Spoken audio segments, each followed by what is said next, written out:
Hi hello నమస్తే welcome back to our channel ACS అడ్డా. మనకు ఏపీ డిఎస్సికి సంబంధించి సైన్స్ పేపర్ 1 బిట్స్ అండి. మీకు కనుక యూస్ఫుల్ అనిపిస్తే తప్పకుండా ఛానల్ని సబ్స్క్రైబ్ చేసుకుని మీ ఫ్రెండ్స్ అండ్ ఫ్యామిలీ మెంబర్కి షేర్ చేయండి. ఈ క్రింది వాటిని జతపరుచుము. ఆపిల్ బరువులో నీటి శాతం. Correct answer 84%. దోసకాయ బరువులో నీటి శాతం. Correct answer 96%. ఊట నీరు నేల పొరను చీల్చుకుంటూ పైకి వచ్చును. కరెక్ట్ ఆన్సర్ బుగ్గ. ఊట నీరు నేల పొరను చీల్చుకుంటూ పైకి వచ్చును. ఊట నీరు అంటే బుగ్గ అని. నీటి ఆవిరి నీరుగా మారకుండా చిన్న చిన్న స్ఫటికాలుగా ఏర్పడుట ప్రాస్టులు. చిన్న చిన్న స్ఫటికాలుగా ఏర్పడుట అనేది ప్రాస్టులు. ఆపిల్ బరువు నీటిలో శాతం 84. దోసకాయ బరువు నీటి శాతం 96%. ఊట నీరు నేల పొరను పీల్చుకుంటూ పైకి వచ్చుట అనేది బుగ్గ. నీటి ఆవిరి నీరుగా మారకుండానే చిన్న చిన్న స్ఫటికాలుగా ఏర్పడుట అనేది ప్రాస్టులు.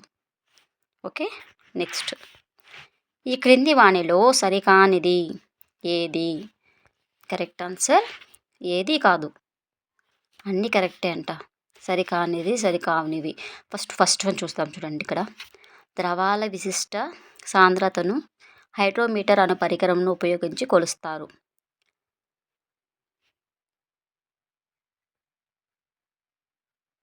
ఓకే, మొక్కల మూలకేశాలు నేల నుండి నీటిని గ్రహించే విధానంలో ఇమిడి ఉన్న ప్రక్రియ ద్రవాభిసరణ.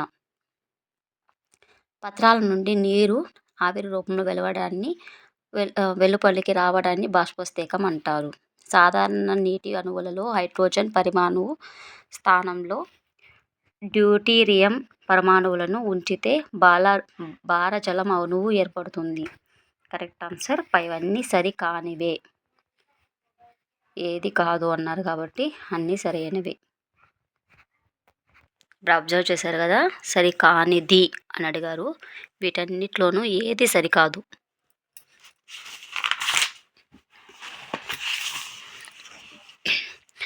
వాన చినుకు గంటకు ఎన్ని మైళ్ళ వేగంలో ప్రయాణిస్తుంది? 7 నుండి 18 మైళ్ళు దూరం ప్రయాణిస్తుంది. మేఘాల నుండి పెద్ద నీటి బిందువులు ఘనీభవించి క్రిందకు రావడం వడగళ్ళు. మేఘాల నుండి పెద్ద నీటి బిందువులు నీటిని శుద్ధి చేసే విధానంలో కడ్డీ తెరలు ఎందుకు ఉపయోగపడును? చెత్త చెదారం ప్లాస్టిక్ డబ్బాలు అనేవి శుద్ధి చేయడానికి ఉపయోగిస్తారు అనమాట. కడ్డీ తెరలు ఉన్నాయి కదా, వాటిలో అవి ఇరుక్కుని పోతాయి అన్నమాట. అప్పుడు వడపోత అనేది బాగా జరుగుతుంది. నవంబర్ డిసెంబర్ నెలల్లో వర్షాలు వీటి వల్ల పడతాయి. ఈశాన్య ఋతుపవనాల వల్ల పడతాయి. నవంబర్ డిసెంబర్లలో. నీటి ఆవిరిగా మారే ప్రక్రియను బాష్పీభవనం అంటారు. భూగోళం మొత్తం మీద నీరు ఆక్రమించిన భాగం 3/4 వంతు.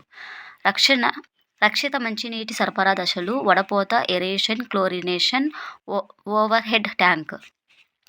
Next 13th one.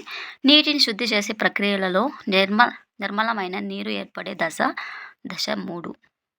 Okay, 10 bits అయితే చేస్తున్నాను. మీకు కనుక యూస్ఫుల్ అనిపిస్తే ఖచ్చితంగా మీకు కమెంట్ చేయండి. కమెంట్ చేస్తే అట్లీస్ట్ ఒక 50 బిట్స్ అయితే చేయడానికి ట్రై చేస్తాను. Okay, thank you so much for watching. Subscribe.